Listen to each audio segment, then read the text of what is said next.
Halo semuanya, para penikmat cerita misteri dan horor. Sebelum kita mulai, jangan lupa untuk subscribe, like, dan komen di channel ini. Malam ini, kita akan menjelajahi 5 kisah Natal yang tampaknya damai, tetapi berubah menjadi malam penuh kegelapan dan ketegangan yang akan menghantui kalian. Malam Natal Adi berubah menjadi mimpi buruk ketika ia terbangun di tengah malam, dan melihat sosok asing bergerak di balik pohon Natal di ruang tamunya. Pria itu tidak mengambil apapun, tetapi bayangan keberadaannya terus menghantui. Siapa dia, dan apa yang sebenarnya ia inginkan? Di tempat lain, Rizal sedang dalam perjalanan pulang setelah belanja Natal yang menyenangkan, hingga ia menyadari seseorang mengikutinya. Telepon dari nomor asing dan mobil misterius yang terus membuntuti mengubah malam itu menjadi teror tanpa akhir. Bahkan setelah polisi datang, rasa takut Rizal tidak pernah benar-benar pergi. Di rumah Alex, perayaan Natal bersama keluarga terganggu oleh sosok misterius yang berdiri di tepi hutan. Jejak kaki yang mengarah ke pintu belakang rumah keesokan paginya membuat Alex tidak bisa melupakan perasaan bahwa seseorang sedang mengawasi. Tapi siapa? Dan mengapa? Sementara itu, Bayu sedang memasang dekorasi Natal dengan penuh semangat saat seorang pria asing muncul di halaman belakangnya. Ketika pria itu masuk rumah, meninggalkan Bayu terjebak di atas atap, malam yang cerah berubah menjadi perjuangan untuk bertahan hidup. Dan terakhir, malam Natal Fajar yang tenang berubah menjadi ketegangan saat 3 pria misterius mencoba masuk ke rumahnya. Ketukan keras di pintu dan jendela mengingatkan Fajar bahwa bahkan di malam yang damai, ancaman bisa muncul kapan saja. 5 kisah, 5 malam Natal yang berubah menjadi mimpi buruk. Siapa mereka yang muncul dalam bayangan? Apa yang mereka cari? Dan apakah kedamaian Natal bisa kembali? Inilah horor sebelum bobo.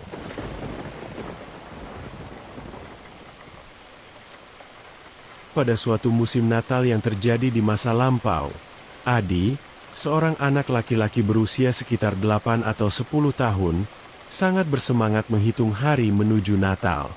Seperti kebanyakan anak, ia menyukai Natal karena kado-kado berbungkus kertas warna-warni yang menunggu di bawah pohon. Adi tinggal bersama kedua orang tuanya, saudara laki-laki, dan saudara perempuannya di sebuah rumah kecil dan hangat dengan 2 lantai. Setiap tahun, keluarganya mengubah rumah mereka menjadi surga Natal, penuh dengan lampu, hiasan, dan pohon Natal besar yang berdiri megah di ruang tamu. Pada malam Natal, keluarga itu melakukan tradisi yang selalu mereka lakukan. Mereka mengunjungi kakek nenek Adi, di mana semua orang berbagi cerita lucu dan tertawa bersama. Setelah itu, mereka pulang ke rumah untuk bersiap-siap menyambut hari Natal, yang akan mereka habiskan di rumah paman Adi. Malam itu, rumah menjadi sangat sepi saat semua orang pergi tidur. Tetapi Adi tidak bisa tertidur. Ia terlalu bersemangat, membayangkan semua kejutan yang menantinya di pagi hari. Akhirnya, rasa lelah mengalahkan kegembiraannya, dan ia menutup mata lalu tertidur. Di tengah malam, Adi terbangun. Matanya terbuka dan melihat angka merah di jamnya bersinar. Pukul 2 pagi. Ia mencoba berbalik untuk tidur lagi, tetapi kemudian mendengar sesuatu. Sebuah suara pelan, hampir seperti langkah kaki, datang dari bawah. Saat itu, Adi terdiam dan mendengarkan dengan saksama. Ia bertanya-tanya apakah suara itu nyata atau hanya mimpi. Kamar Adi terletak dekat tangga, sehingga ia bisa mendengar suara itu dengan samar. Rasa ingin tahunya lebih besar daripada rasa takutnya. Pelan-pelan, ia bangun dari tempat tidur, berusaha agar tidak membangunkan siapapun. Ia berjalan perlahan menuju pegangan tangga yang memungkinkan dia melihat ruang tamu. Lampu yang berkelap-kelip dari pohon Natal membuat ruangan itu bersinar lembut. Semuanya terlihat normal pada awalnya, Hiasan-hiasan bersinar dan kado-kado masih berada di bawah pohon. Kemudian, ia melihatnya. Seseorang keluar dari balik pohon Natal besar. Adi terdiam. Jantungnya seperti berhenti berdetak sejenak. Orang itu bukan ayahnya atau saudaranya. Itu adalah orang asing. Cahaya yang redup membuat wajah pria itu sulit terlihat jelas.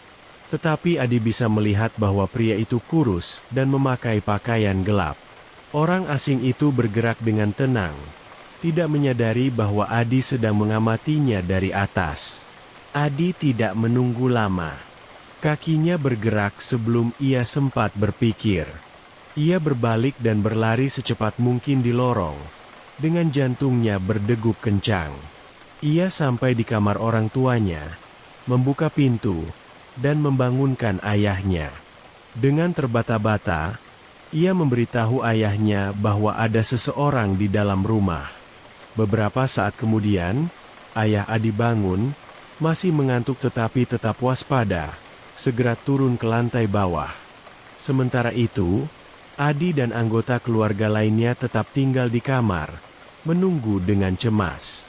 Setiap menit terasa seperti selamanya. Akhirnya, ayah Adi kembali. Wajahnya pucat, dan ia berbicara pelan. Pria itu telah melarikan diri, keluar melalui jendela ruang tamu. Polisi datang tak lama kemudian untuk memeriksa rumah. Mereka menemukan bahwa sebuah jendela di ruang tamu telah dipecahkan, tetapi dilakukan dengan sangat tenang sehingga tidak ada yang mendengarnya. Tidak ada barang yang hilang, dan petugas polisi menduga bahwa orang asing itu ketakutan setelah melihat Adi dan segera kabur. Meskipun tidak ada yang dicuri, pengalaman itu sangat menakutkan. Adi tidak bisa melupakan bayangan sosok itu yang bergerak di balik pohon Natal. Selama berminggu-minggu, setiap suara kecil di malam hari membuat jantungnya berdegup kencang. Pertanyaan-pertanyaan memenuhi pikirannya. Siapa pria itu? Mengapa dia masuk ke rumah mereka? Dan apa yang mungkin terjadi jika Adi tidak terbangun? Tidak ada yang pernah mengetahui jawabannya. Malam Natal itu, yang seharusnya dipenuhi kebahagiaan dan kegembiraan, berubah menjadi malam yang tidak akan pernah dilupakan Adi. Bahkan setelah bertahun-tahun berlalu, kenangan itu tetap ada, menjadi pengingat tentang malam aneh dan menakutkan yang mengubah cara pandangnya terhadap liburan Natal untuk selamanya.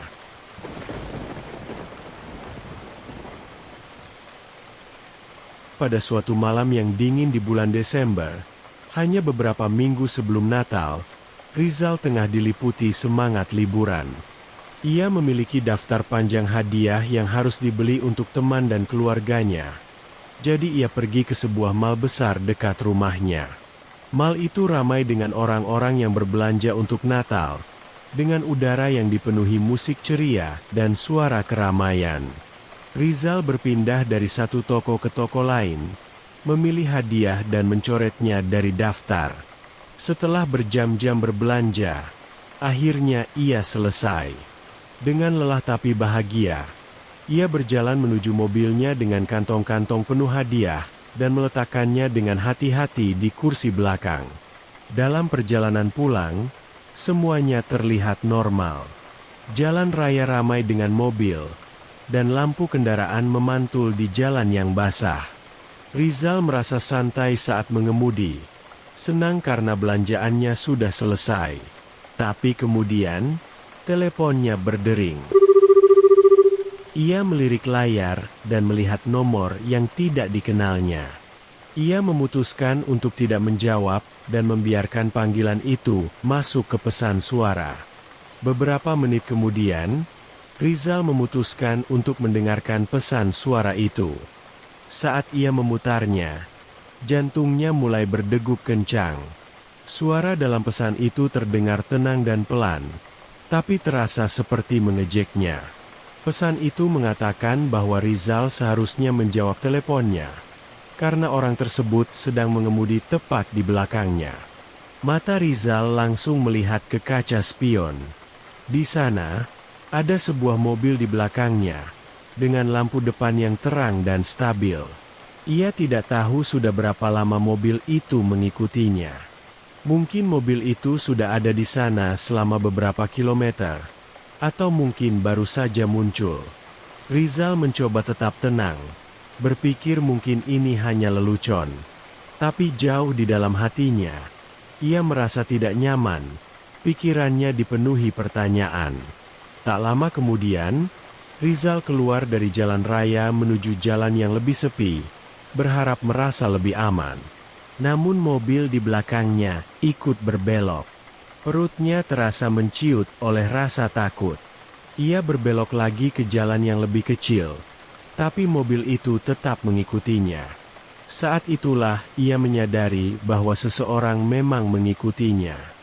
Tangannya mencengkeram setir erat-erat saat ia mencoba memikirkan apa yang harus dilakukan. Lalu ia teringat sesuatu yang pernah ia dengar.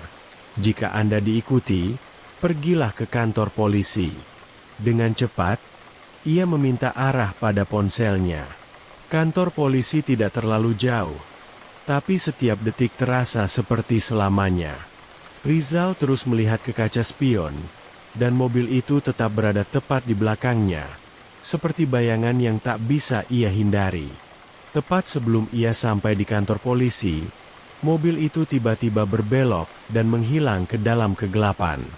Rizal merasa lega saat ia memasuki area parkir kantor polisi. Ia tetap tinggal di dalam mobil untuk beberapa saat, mengawasi jalan untuk memastikan mobil aneh itu tidak kembali. Ketika semuanya tampak aman, akhirnya ia meninggalkan kantor polisi dan pulang ke rumah. Saat ia menyusuri jalan di lingkungannya, ia mulai merasa lebih tenang. Pemandangan jalan masuk ke rumahnya membawa rasa nyaman. Tapi begitu Rizal memarkir mobilnya, teleponnya berdering lagi. Nomor yang sama. Jantungnya terasa tenggelam. Meski ia tidak ingin, ia menjawab telepon itu. Kemudian, suara seram yang sama terdengar lagi melalui telepon. Tenang dan dingin. Suara itu mengatakan bahwa Rizal seharusnya tidak pergi ke kantor polisi, dan seharusnya langsung pulang saja. Saat itu, rasa takut menyelimuti Rizal ketika suara mesin mobil terdengar semakin keras. Ia menoleh ke arah jalan, dan melihat lampu depan mobil mendekati tikungan. Mobil itu perlahan melaju ke jalan masuk rumahnya dan berhenti, memblokir mobilnya. Jantung Rizal berdegup kencang saat ia berlari menuju pintu depan, tergesa-gesa merogoh kunci di tengah gelap. Dengan tangan gemetar, akhirnya ia berhasil membuka pintu dan membantingnya hingga tertutup. Tepat saat pintu mobil di belakangnya terbuka. Cepat-cepat, ia mengunci pintu dan menelepon polisi. Tangannya gemetar saat menekan tombol-tombol. Dari ruang tamu, Rizal mengintip keluar jendela depan. Seorang pria berdiri di teras. Bayangannya terlihat oleh cahaya dari lampu teras. Pria itu mengetuk pintu dengan keras dan mencoba memutar gagang pintu. Tapi pintu itu tetap terkunci. Ia tetap berdiri di sana, tidak bergerak, hanya diam. Ponsel Rizal bergetar lagi. Nomor yang sama muncul di layar. Ia tidak menjawab. Terlalu takut untuk mendengar suara menyeramkan itu lagi. Waktu terasa sangat lambat saat Rizal menunggu polisi datang. Setiap menit terasa seperti selamanya. Pria itu tidak bergerak dari teras. Kesunyiannya membuat situasi semakin menakutkan. Akhirnya, lampu merah dan biru yang berkedip muncul, menerangi kegelapan. Pria itu berbalik menghadap polisi saat mereka tiba. Wajahnya tenang dan tak terbaca.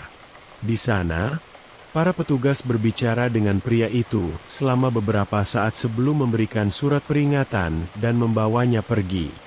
Rizal tetap di dalam rumah, mengawasi dari jarak aman. Jantungnya masih berdetak kencang.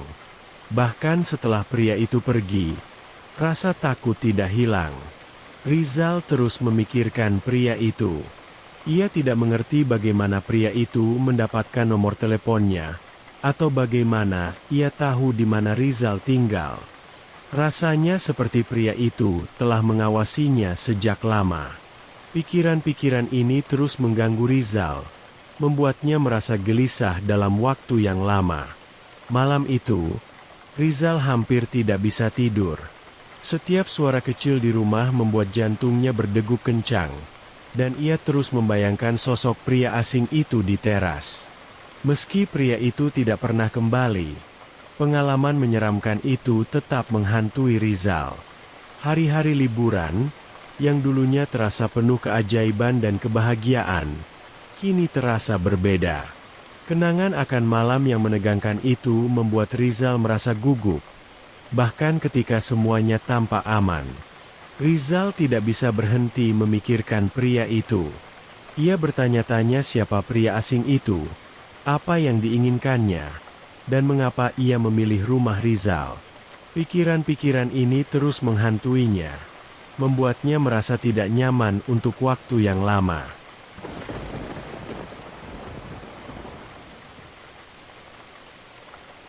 Alex dan istrinya selalu menjadi tuan rumah perayaan Natal di rumah mereka. Rumah mereka sangat cocok untuk acara tersebut karena besar, dengan banyak ruang dan halaman belakang yang luas yang berbatasan langsung dengan hutan yang tenang. Mereka menghias rumah dengan indah, dan pada pagi Natal, semuanya tampak meriah dan siap untuk hari istimewa itu. Anggota keluarga mulai berdatangan sekitar pukul 11 pagi, dan hari itu dimulai dengan suasana yang menyenangkan. Alex menyambut para kerabatnya, berbincang dengan mereka, dan memastikan semua orang merasa nyaman. Namun, sekitar pukul 11.30, sesuatu yang aneh terjadi. Salah satu sepupu Alex tiba, tetapi wajahnya tampak sedikit gelisah, bukan ceria seperti biasanya. Saat Alex menyapanya, sepupunya menyebutkan bahwa dia melihat seseorang di halaman belakang. Ia menjelaskan bahwa sosok itu berada di dekat tepi hutan. Alex merasa bingung. Tidak ada yang seharusnya berada di luar, dan ia tidak bisa memikirkan alasan mengapa seseorang berada di halaman belakang. Sepupunya menunjuk ke arah hutan, menunjukkan tempat di mana ia melihat sosok tersebut. Alex memandang hutan itu. Pikirannya dipenuhi pertanyaan tentang siapa yang berada di sana dan apa yang mereka lakukan. Sepupunya menjelaskan bahwa saat ia tiba, ia melihat seseorang berjalan di dekat garis pohon. Awalnya, ia mengira itu Alex, tetapi kemudian menyadari bahwa itu bukan dia. Ia sempat keluar dari mobil dan mendekati halaman belakang, tetapi orang itu berjalan menjauh dan menghilang ke dalam hutan. Alex merasa tidak nyaman mendengar cerita itu.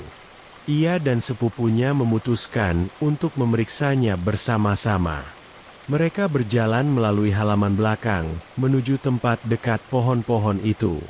Di tanah, mereka menemukan jejak kaki segar yang mengarah ke dalam hutan. Jejak itu jelas, tetapi orangnya sudah tidak ada. Alex memanggil ke arah hutan, suaranya menggema di keheningan. Tetapi tidak ada jawaban. Untuk beberapa saat, mereka berdiri di sana, memandang ke hutan yang sunyi, berharap melihat sesuatu. Namun, tidak ada tanda-tanda keberadaan orang itu. Tidak ada yang bisa dilakukan lagi. Mereka pun kembali ke rumah. Kejadian aneh itu tetap ada di pikiran Alex. Tetapi suasana ceria Natal membuatnya bisa sedikit melupakan hal tersebut. Waktu berlalu, dan perayaan pun berlanjut.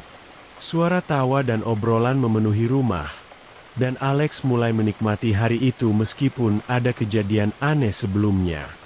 Namun, pada sore hari, saat ia berjalan melewati jendela yang menghadap halaman belakang, sesuatu membuatnya berhenti. Di sana, di tepi hutan, tepat di luar garis pohon, sosok itu berdiri lagi. Alex terdiam, menatap keluar jendela, mencoba melihat sosok itu dengan lebih jelas. Orang itu terlalu jauh untuk dikenali, Tetapi cara dia berdiri dan bergerak terasa aneh dan mengganggu. Alex berteriak memanggil sepupunya. Suaranya memecah kebisingan ceria di rumah. Sepupunya segera datang, tepat saat orang itu berbalik, menatap ke arah rumah sebentar sebelum tiba-tiba berlari masuk ke dalam hutan. Sepupu Alex mengonfirmasi bahwa itu adalah orang yang sama yang dilihatnya sebelumnya. Mereka berdiri di dekat jendela selama beberapa menit, mengamati, tetapi orang itu tidak kembali. Karena tidak ada tanda bahaya, Alex memutuskan untuk kembali ke perayaan, meskipun ia tidak bisa sepenuhnya tenang. Pandangannya terus melayang ke arah jendela, dan hutan di luar terlihat lebih gelap dan penuh misteri. Malam semakin larut, dan anggota keluarga mulai pulang satu persatu. Alex dan istrinya akhirnya tinggal sendiri di rumah. Mereka menghabiskan sisa malam dengan sesekali melirik keluar jendela, tetapi sosok itu tidak muncul lagi. Saat mereka akhirnya pergi tidur, Alex merasa sedikit lega, meskipun bayangan sosok itu masih terlintas di benaknya. Namun, keesokan paginya, perasaan lega itu lenyap. Ketika Alex keluar untuk memeriksa halaman belakang, ia melihat sesuatu yang membuat jantungnya berdegup kencang. Jejak kaki baru terlihat di tanah. Jejak yang tidak ada sehari sebelumnya. Jejak itu jelas dan mengarah dari hutan ke pintu belakang rumah. Alex membungkuk untuk melihat lebih dekat. Perutnya terasa menciut. Jejak itu tidak berhenti di pintu. Sebaliknya, jejak itu berbalik dan kembali menuju hutan. Rasa dingin seperti angin es menerpa Alex. Seseorang, kemungkinan besar orang yang sama, telah mendekati rumahnya pada malam hari. Pemikiran itu membuat bulu kuduknya meremang. Gagasan bahwa orang itu berjalan begitu dekat ke rumahnya membuat Alex merasa cemas dan tidak aman. Seolah-olah orang asing itu sedang mengawasi atau menunggu sesuatu. Selama beberapa hari berikutnya, Alex terus merasa gelisah. Ia memeriksa setiap kunci pintu dan jendela, terus mengintip melalui tirai saat mendengar suara sekecil apapun, dan terbangun di tengah malam dengan jantung berdebar kencang. Meski orang itu tidak pernah kembali dan tidak ada hal aneh yang terjadi lagi, Alex tidak bisa menghilangkan perasaan tidak nyaman itu. Bayangan orang itu terus menghantui pikirannya. Gambar jejak kaki yang mengarah ke pintunya dan kembali ke hutan terus terbayang. Ia terus memikirkan mengapa orang itu berada di halaman belakangnya, apa yang sedang dilakukannya, dan apa yang mungkin diinginkannya. Pikiran-pikiran yang tidak terjawab itu tetap ada, mengubah liburan yang seharusnya penuh kebahagiaan menjadi kenangan yang penuh kekhawatiran dan misteri.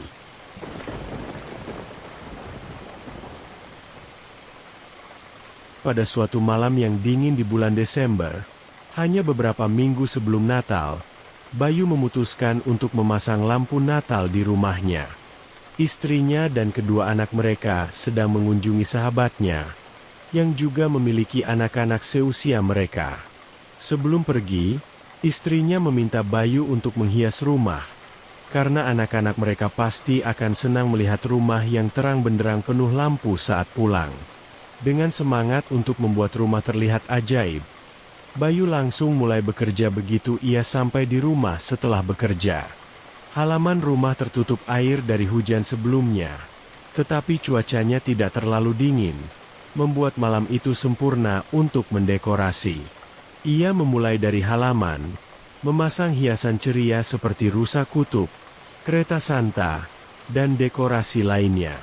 Setelah selesai, ia melanjutkan ke pemasangan lampu di atap rumah. Membawa tangga, Bayu dengan hati-hati memanjat dan mulai menggantung lampu di sekitar rumah. Ia memastikan untuk menghias bagian depan dan samping, lalu beralih ke bagian belakang untuk menyelesaikannya. Malam itu terasa tenang. Hanya suara lembut angin di pepohonan yang terdengar. Saat ia sedang bekerja di ujung atap, tiba-tiba ketenangan itu pecah oleh suara dari bawah. Bayu menghentikan pekerjaannya dan mendengarkan dengan saksama. Suara itu bukan angin atau binatang. Itu adalah langkah kaki yang merayap di atas salju. Jantungnya mulai berdegup kencang. Saat ia melihat ke arah halaman belakang, ia melihat seorang pria berdiri di pinggir halaman, dekat hutan. Bayu tidak mengenalnya. Pria itu bukan tetangganya, atau seseorang yang ia kenal. Dengan pakaian gelap, pria itu tampak tidak pada tempatnya.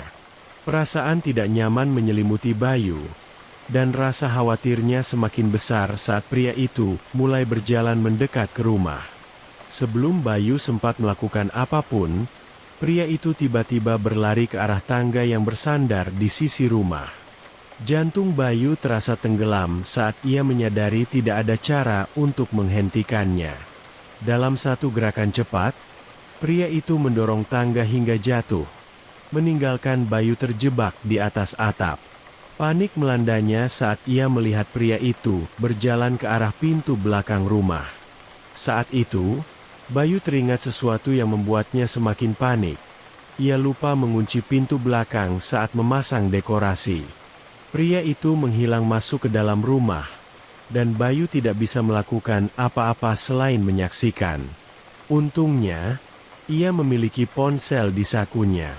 Dengan tangan gemetar, ia segera menelepon kantor polisi dan menjelaskan situasinya, berharap bantuan segera datang.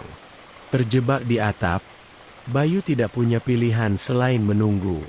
Ia berteriak ke dalam rumah, memperingatkan penyusup bahwa polisi sedang dalam perjalanan, berharap itu akan menakutinya. Namun, rumah tetap sunyi, dan kesunyian itu membuat pikiran Bayu berlari liar. Ia membayangkan pria itu mengacak-acak barang-barang mereka, atau melakukan sesuatu yang lebih buruk. Menit-menit terasa seperti berjam-jam, hingga tiba-tiba pria itu keluar dari rumah. Ia berlari melewati halaman belakang dengan cepat dan melompati pagar, menghilang ke dalam kegelapan. Bayu mencoba terus mengawasinya, tetapi pria itu terlalu cepat menghilang. Tidak tampak ada barang besar yang diambil, tetapi Bayu tidak yakin apakah ada sesuatu yang kecil hilang, atau ada kerusakan di dalam rumah. Rasa lega menyelimuti Bayu saat polisi tiba tak lama kemudian. Mereka mendirikan tangga dan membantu Bayu turun dengan aman sebelum memeriksa rumah dan area sekitarnya. Yang mengejutkan Bayu, rumah itu tidak tersentuh. Tidak ada yang rusak, dan tidak ada barang yang tampaknya hilang. Petugas polisi meyakinkan Bayu bahwa mereka akan berpatroli di lingkungan sekitar jika pria itu kembali. Tetapi tanpa informasi lebih lanjut, tidak banyak yang bisa mereka lakukan. Meski masih terguncang, Bayu memutuskan untuk menyelesaikan pemasangan lampu Natal. Ia ingin semuanya siap dan sempurna untuk anak-anaknya saat mereka pulang. Ketika istrinya dan anak-anaknya kembali, rumah itu bersinar terang dengan lampu-lampu yang meriah. Bayu memilih untuk tidak menceritakan apa yang terjadi, ingin menjaga semangat liburan tetap hidup untuk keluarganya. Beberapa hari berikutnya berlalu dengan tenang, tanpa kejadian aneh. Pria itu tidak pernah kembali, dan alasan dibalik perilakunya yang aneh tetap menjadi misteri. Bayu tidak bisa berhenti memikirkan insiden itu. Ia terus bertanya-tanya apa yang dilakukan pria itu di dalam rumah, dan apa yang mungkin ia cari. Pikiran-pikiran itu terus menghantuinya, tanpa jawaban yang bisa meredakan kekhawatirannya. Setahun kemudian, saat tiba waktunya untuk mendekorasi rumah lagi, Bayu naik tangga dan dengan hati-hati menggantung lampu di sepanjang atap. Saat ia bekerja, ia tidak bisa menahan diri untuk sesekali melirik ke arah halaman belakang. Kenangan tentang malam yang aneh itu masih membekas, seperti bayangan yang samar di balik semangat liburan yang ceria.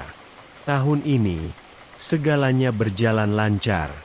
Dekorasi dipasang tanpa masalah, dan rumah itu bersinar terang dengan lampu-lampu yang meriah. Tetapi bahkan saat Bayu mengagumi tampilan lampu yang indah, rasa gelisah yang samar tetap ada di hatinya. Kenangan tentang malam itu menjadi pengingat betapa cepat segalanya bisa berubah, dan betapa rapuhnya perasaan aman.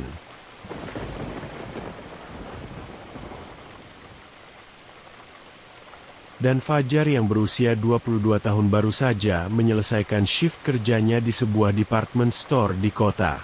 Tahun ini berbeda bagi Fajar. Alih-alih bergabung dengan keluarganya di rumah pamannya untuk perayaan Natal seperti biasa, ia memilih untuk bekerja. Pekerjaan itu menawarkan bayaran ekstra untuk bekerja pada malam Natal, tetapi artinya ia harus melewatkan momen perayaan bersama keluarga. Saat toko tutup pada pukul 8 malam, Fajar merasa sangat lelah. Ia mengendarai mobil pulang, mengetahui bahwa ia akan menghabiskan malam sendirian di rumah orang tuanya, tempat ia masih tinggal. Perjalanan pulang memakan waktu sekitar 30 menit, dan saat tiba, jalanan yang sepi berkilauan dengan lapisan tipis air hujan. Ketika masuk ke dalam rumah, suasananya hangat dan menyambut. Ia segera mengirim pesan kepada orang tuanya untuk memberitahu bahwa ia sudah di rumah, dan mereka membalas bahwa mereka akan tetap di rumah pamannya hingga tengah malam. Rumah sangat sunyi saat Fajar membuat makanan sederhana untuk dirinya sendiri. Setelah makan, ia memutuskan untuk bersantai dengan menonton film di ruang tamu. Malam itu tenang. Semuanya terasa normal hingga sekitar pukul 11 malam, ketika kesunyian mendadak pecah oleh suara ketukan keras di pintu depan. Suara itu mengejutkan Fajar, menghancurkan keheningan rumah. Saat itu, Fajar terdiam, gelombang rasa takut menyelimuti dirinya akibat suara ketukan yang keras. Ketukan itu bukan ketukan biasa, terdengar kasar, keras, dan terus-menerus, seolah-olah seseorang berusaha memaksa masuk. Selama beberapa saat, ia tidak bisa bergerak. Rasa takut membuatnya terpaku. Akhirnya, ia mengumpulkan keberanian untuk melakukan sesuatu. Ia dengan hati-hati naik ke lantai atas menuju jendela yang menghadap ke teras depan. Dengan perlahan membuka tirai sedikit, Fajar melihat 3 pria besar berdiri di depan pintu. Mereka mengenakan jaket gelap dan topi. Wajah mereka tersembunyi di dalam bayangan. Salah satu dari mereka mengangkat tangannya dan mengetuk pintu lagi. Suaranya menggema di seluruh rumah. Jantung Fajar berdegup kencang saat kepanikan mulai melanda. Ia cepat-cepat menjauh dari jendela. Pikirannya dipenuhi pertanyaan. Ia tidak tahu siapa pria-pria itu, atau mengapa mereka berada di rumahnya. Sambil gemetar, ia mengambil ponsel dan menelepon orang tuanya. Suaranya bergetar saat ia menceritakan apa yang terjadi. Orang tuanya sama bingungnya seperti dia. Ibunya menyarankan agar ia menelepon polisi jika pria-pria itu tidak pergi. Mereka berjanji akan pulang secepatnya, tetapi butuh waktu 45 menit untuk sampai di rumah. Tiba-tiba, ketukan itu berhenti. Fajar merasa lega sesaat, berpikir bahwa pria-pria itu mungkin sudah pergi. Namun, saat ia mengintip dari jendela lagi, perutnya terasa menciut. Ketiga pria itu tidak lagi berada di depan pintu. Mereka berjalan mengitari sisi rumah, menuju halaman belakang. Saat itu, Fajar segera berlari ke lorong menuju jendela yang menghadap ke halaman belakang. Ia melihat pria-pria itu tepat saat mereka mencapai bagian belakang rumah. Beberapa saat kemudian, ia mendengar suara gagang pintu yang diputar, diikuti oleh ketukan keras. Mereka mencoba masuk. Dengan jantung berdegup kencang, Fajar mengambil ponselnya dan menelepon polisi. Tangannya gemetar saat ia menjelaskan semuanya kepada petugas. Mereka meyakinkannya bahwa polisi sedang dalam perjalanan, tetapi Fajar tahu butuh waktu sebelum mereka tiba. Ia mencoba tetap tenang, tetapi suara ketukan keras di pintu membuat rasa takutnya semakin besar. Lalu, tiba-tiba semuanya menjadi sunyi. Fajar membeku. Ia tidak tahu apakah pria-pria itu sudah pergi atau merencanakan sesuatu yang lain. Sebelum ia bisa memikirkannya lebih jauh, suara baru menghancurkan kesunyian, ketukan keras di salah satu jendela belakang. Ia bisa mendengar suara kaca yang berderak akibat tekanan. Kepanikan melanda saat ia menyadari bahwa jendela itu bisa pecah. Tepat saat ketakutannya memuncak, Fajar mendengar suara mesin mobil yang masuk ke jalan masuk rumah. Lampu merah dan biru berkedip di luar, memantul di dinding. Polisi telah tiba. Rasa lega menyelimuti dirinya saat ia tahu bantuan akhirnya datang. Fajar perlahan mengintip dari jendela, tepat pada waktunya untuk melihat pria-pria itu melarikan diri. Begitu mereka menyadari polisi telah tiba, mereka berlari melintasi halaman belakang. Mereka melompati pagar dan menghilang ke dalam kegelapan. Jalan kecil di belakang rumah memberi mereka cara mudah untuk melarikan diri, dan dalam hitungan detik, mereka sudah pergi. Polisi tiba dan segera memeriksa properti, memastikan semuanya aman. Fajar menceritakan apa yang terjadi, tetapi karena ia tidak dapat melihat wajah pria-pria itu dengan jelas, sulit untuk melacak mereka. Ketika orang tua Fajar akhirnya sampai di rumah, ia merasa lega luar biasa. Kehadiran mereka membuatnya merasa tidak sendirian lagi. Sisa malam itu penuh ketegangan. Meskipun pria-pria itu tidak kembali, Fajar dan orang tuanya tetap waspada. Mereka memeriksa semua kunci pintu dan jendela, serta mengintip dari jendela setiap kali mendengar suara sekecil apapun. Tidak ada yang bisa benar-benar merasa tenang.